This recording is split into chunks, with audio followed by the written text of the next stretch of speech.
اب یہ نوٹ کر لیجئے، ہدایت و ضلالت اس دنیا میں جو مختلف حالتیں انسان پر طاری ہوتی ہیں، یا نعمتوں کی بارش ہو رہی ہے، یا تنگی ہے، فقر ہے، احتیاج ہے، دنیاوی حیثیت ہے، وجاہت ہے، یا دنیا میں گمنامی ہے، کسنوی فرصت کے بھیا کس تھی، کوئی آپ کا حال ہی نہیں پوچھ رہا کہ تم ہو کون، تمہارے منہ میں کتنے دانت ہیں، یا یہ کہ دنیا میں اقتدار کی کسی مسند پر انسان بیٹھا ہے، یا یہ کہ کوئی اس کے ہاتھ میں اختیار نہیں۔ یہ تمام جو حالات انسان پر طاری ہوتے ہیں، ان کے جواب میں جو طرز عمل فکری اعتبار سے اور عملاً انسان اختیار کرتا ہے، اس کے 4 درجے۔ پہلا درجہ ہے انتہائی گمراہی، ضل ضلالا بعیدا۔ وہ کیا ہے؟ اگر عزت ہوئی، نعمتیں ملی، فلاں دیوی یا دیوتا کی نگاہ کرم ہے، اس کی کرپا سے یہ ہو گیا، اور اگر کوئی تکلیف آ گئی، مصیبت آ گئی، معلوم ہوتا ہے کہ فلاں دیوی یا دیوتا ہم سے ناراض ہو گیا، یہ کالی دیوی کی طرف سے کوئی مصیبت آ گئی ہے، یا یہ کہ یہ لکشمی دیوی کی نگاہ کرم ہے کہ ہمیں دولت مل گئی ہے۔ یہ تو ہے شرک۔ شرک ہونے کے اعتبار سے یہ ہے ضل ضلالا بعیدا، انتہائی پستی۔ اس پستی سے اوپر آئیں گے تو توحید کی پہلی منزل ہے۔ عزت دی اللہ نے دی، اگر کوئی تنگی آ گئی، فقر، تکلیف، کوئی ذلت، رسوائی، یہ بھی اللہ کی طرف سے۔ ایک اعتبار سے تو انسان ہدایت پر آ گیا، بڑی گہرائی تھی اس گندگی کی اور اس خباثت کی جو شرک جس کا نام ہے، اس سے انسان نکل آیا، نجاست سے۔ توحید تو ہے، لیکن ابھی اس میں اس کی گمراہی کا ایک ایلیمنٹ شامل ہے، اور یہ گمراہی سے جب تک آگے نہیں آئے گا، اوپر نہیں ابھرے گا، اس کا طرز عمل کیا ہوگا کہ ذرا کچھ مل گیا، عزت مل گئی، پھولے نہیں سما رہے، اب زمین پر قدم نہیں ٹک رہے، گردن اکڑ رہی، کہیں محرومی ہو گئی، کوئی تکلیف آ گئی، کوئی مشقت، فقر آ گیا، اب بجھ کر رہ گئے۔ ان دونوں کیفیات میں انسان کا پینڈولم جو ہے وہ ایکسٹریم کو جائے گا۔ یہ کب ہوگا؟ جبکہ انسان یہ سمجھتا ہے کہ اس دنیا میں جو دولت مل گئی یا عزت مل گئی تو یہ گویا کہ بڑی کوئی قابل فخر شے ہے، اور اگر یہاں پر کوئی تکلیف آ گئی، کوئی مصیبت آ گئی، فقر و فاقہ آ گیا تو یہ گویا کہ بہت ہی اہانت آمیز شے ہے۔ اگر یہ انسان سمجھے گا تو طرز عمل وہ نکلے گا نتیجے کے طور پر جو میں بیان کر چکا ہوں، یہ گمراہی ہے۔ اس گمراہی سے نکلیں گے تو آپ کس مقام پر آئے؟ دوسری منزل ہدایت کی کیا ہے؟ نہ یہ عزت ہے نہ یہ ذلت ہے، دونوں حیثیتیں برابر ہیں کہ یہ امتحان ہے۔ اسی لیے ان دونوں آیتوں میں ایک لفظ قدر مشترک ہے، اذا مبتلاہ فاما الانسان اذا مبتلاہ ربہ فاکرمہ ونعمہ۔ یہ بھی ایک ابتلا ہے، آزما رہا ہے اللہ، کبھی وہ دے کر آزماتا ہے، کبھی چھین کر آزماتا ہے، کبھی فقر و فاقہ سے آزماتا ہے، کبھی وہ کثرت دولت اور کثرت مال سے آزماتا ہے، کبھی وہ صحت دے کر آزماتا ہے کہ یہ قوت اور توانائی اور صحت جو میں نے دی ہے یہ اس میں کیا کرتا ہے، کبھی وہ مرض کے ذریعے سے آزماتا ہے کہ صبر کرتا ہے کہ نہیں کرتا۔ ہمارے لیے شکوہ اور شکایت تو اس کی زبان پر نہیں آ جاتی، نالا اور شیون تو نہیں آ جاتا، تکلیف جھیلتا ہے کہ نہیں جھیلتا، اس میں تحمل ہے کہ نہیں ہے، تو صبر کرتا ہے یا شکر کرتا ہے۔ یہ دونوں کیفیات در حقیقت اس اعتبار سے مساوی ہے، یہ بھی امتحان، یہ بھی امتحان۔ یہ حقیقت جب سامنے ہوگی اب وہ پینڈولم جو ہے وہ بہت کم ہو جائے گا، یعنی انسان میں طبعی طور پر تو ایک اثر ہوتا ہے غیر اختیاری، کسی چیونٹی نے کاٹا آپ کے پاؤں پر، آپ اپنا پاؤں ہٹا لیں گے، اس میں کوئی ارادہ نہیں، یہ ریفلیکس ایکشن ہے، غیر اختیاری فعل۔ اس حد تک تو انسان ضرور متاثر ہوتا ہے، اس سے تو کوئی انسان جو ہے وہ بلندتر نہیں ہو سکتا۔ حضرت ابراہیم رضی اللہ تعالیٰ عنہ، حضور کے وہ نومولود فرزند، انتقال جب ہو رہا تھا آپ کی آنکھوں میں آنسو آ گئے۔ اب یہ ایک طبعی اثر ہے، ایک فعل ہے، انفعالی کیفیت ہے جو بالکل طبعی ہے، لیکن یہ نہیں کہ اس کی وجہ سے انسان کی زبان پر کوئی شکوہ آ جائے، کوئی شکایت آ جائے، یہ نہیں ہوگا، یہ ایمان کے منافی ہے۔ اسی طریقے سے اگر کوئی خوشی ہوئی ہے تو چہرے کے اوپر ایک نکھار آ جائے گا، تبسم آ جائے گا، اس سے زائد نہیں۔ اس حد تک تو یوں سمجھیے کہ انسان کا طبعی تقاضا ہے۔ اس سے زیادہ یہ پینڈولم اگر سوئنگ کر رہا ہے تو گویا کہ اس حقیقت سے انسان محجوب ہے کہ یہ بھی امتحان ہے، یہ بھی امتحان ہے، جو ہم سورہ حدید میں پڑھ چکے ہیں۔ ما اصاب من مصیبت فی الارض ولا فی انفسکم الا فی کتاب من قبل ان نبراها ان ذلک علی اللہ یسیر لکی لا تعصوا علی ما فاتکم ولا تفرحوا بما آتاکم۔ اللہ تمہیں کچھ دے تو اتراؤ مت، اللہ تم سے کچھ چھین لے تو اس کے اوپر افسوس مت کرو۔ یہ نتیجہ ایمان کا نکلنا چاہیے۔ اگر تمہیں ایمان ہے اللہ پر، اگر تمہیں یقین ہے کہ جو کچھ ہوا ہے اللہ کے اذن کے بغیر نہیں ہوا، اگر تمہیں یقین ہے کہ اللہ نے جو میرے لیے طے کیا ہے اس میں میرے لیے خیر ہی ہے، چاہے فی الحال فی الوقت فوری طور پر مجھے ناگوار محسوس ہو رہی ہے بات، لیکن یقیناً میرے لیے اس میں خیر ہے میرے رب کی طرف سے، کہ ہر چساقی ماریخ عین الطاف۔ ہم تو شارٹ سائٹڈ ہیں، ہم دیکھ نہیں سکتے کسی شے کو، ہم اس کے ظاہر کو دیکھ کر گھبرا اٹھتے ہیں کہ یہ تو تکلیف آ گئی، کیا پتا اسی کے پردے میں اللہ کی رحمت آ رہی ہے۔ میں نے وہ رئیس امروہی کے اشعار آپ کو کئی دفعہ سنائے ہیں۔ وہ وقت آیا کہ ہم کو قدرت ہماری سعی و عمل کا پھل دے، بتا رہی ہے یہ ظلمت شب کہ صبح نزدیک آ رہی ہے۔ ابھی ہے کچھ امتحان باقی، فلاکتوں کے نشان باقی، قدم نہ پیچھے ہٹے کہ قسمت ابھی ہمیں آزما رہی ہے۔ رئیس اہل نظر سے کہہ دو کہ آزمائش سے جی نہ ہارے، جسے سمجھتے ہو آزمائش وہی تو بگڑی بنا رہی ہے۔ اسی آزمائش سے تو بگڑی بنے گی، اسی سے تو تمہارا خیر جو ہے اجاگر ہوگا، سامنے آئے گا، پتہ چلے گا who's who, what is what۔ ابو بکر میں کتنا یقین اور ایمان تھا، یہ کیسے معلوم ہوگا؟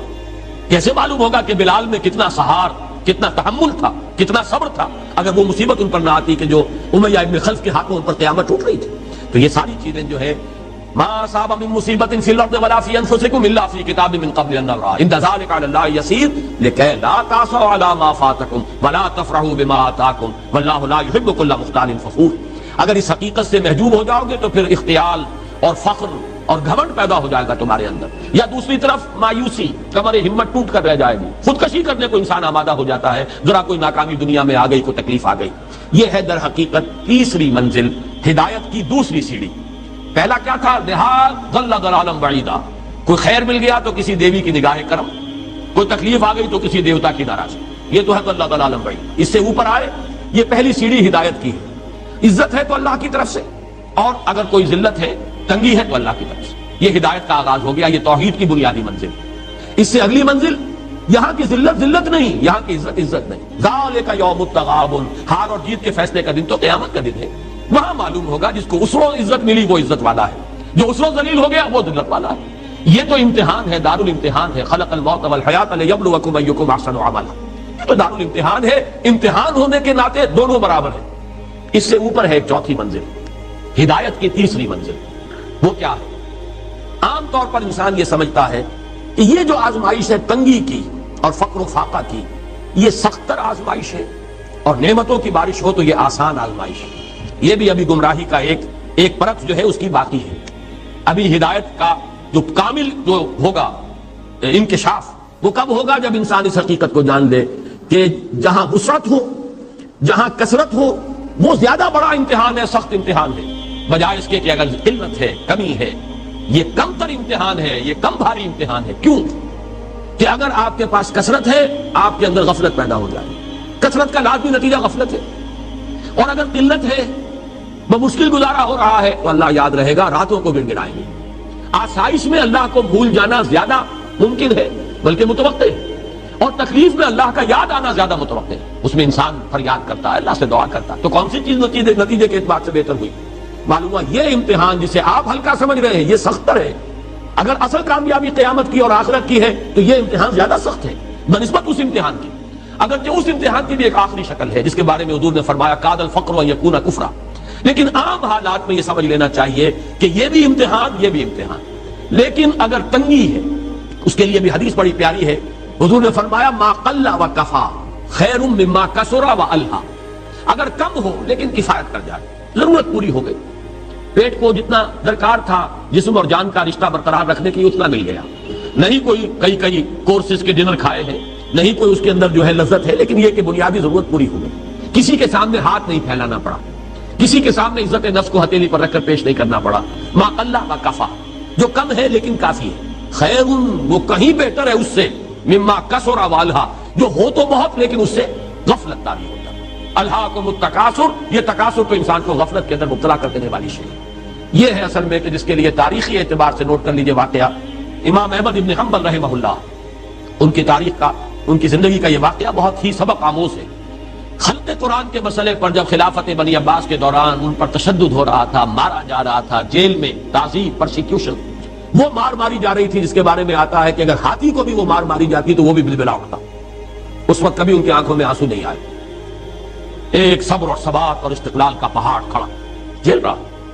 پھر وہ حکومت تبدیل ہو گئی، اب وہ جو خلیفہ وقت ہے وہ خود اس مسئلے میں ان کے ہم خیال ہیں، اب انہیں جیل سے تو نکال دیا گیا۔ اس کے بعد یہ کہ ایک وقت آتا ہے کہ دارالخلافہ سے اشرفیوں کی ایک تھیلی لے کر ایک شخص آتا ہے کہ یہ خلیفہ نے آپ کو ہدیہ بھیجا ہے، نذرانہ ہے۔ اس پر رو پڑی اور یہ عرض کیا بارگاہ خداوندی میں، پروردگار میں اس آزمائش کے قابل نہیں ہوں، یہ آزمائش کہیں سخت ہے، یہ سنہری آزمائش، وہ پہلی آزمائش، اس کو ریزسٹ کرنا جو ہے، ٹیمپٹیشن کو ریزسٹ کرنا، یہ کہیں مشکل ہے اس پرسیکیوشن اور اس تشدد کو برداشت کرنا۔ تو یہ خاص طور پر یہ نمایاں نشان ذہن میں رکھیے۔ تو ان آیات میں کہ جو نہایت اہم ہے یہ دو آیتیں قرآن مجید کی، بظاہر سوال آتا ہے کہ اس میں حرج کی کون سی بات ہے؟ اللہ تعالیٰ معز ہے، اللہ تعالیٰ مذل ہے. تعز من تشاء وتذل من تشاء بیدک الخیر، یہ سورہ آل عمران میں آیت آئی کہ نہیں آئی؟ لیکن یہ کہ اصل میں یہ 4 درجے ذہن میں رہنے چاہیے. اگر آسانی ہو، عزت ہو، دولت ہو، فراوانی ہو تو کسی دیوی کی نگاہ کرم یا دیوتا کا کرم. تکلیف ہو، مصیبت ہو تو کسی دیوی یا دیوتا کا اظہار غضب، ناراضگی کا مظہر.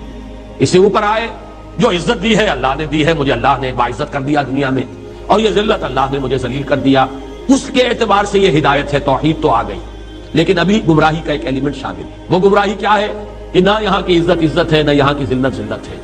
وہ جو بھی سردی گرمی اور نرمی سختی، ان تمام کو جو ہے وہ برابر رکھو کہ دونوں جو ہے یہ آزمائش کی کیفیتیں برابر ہیں.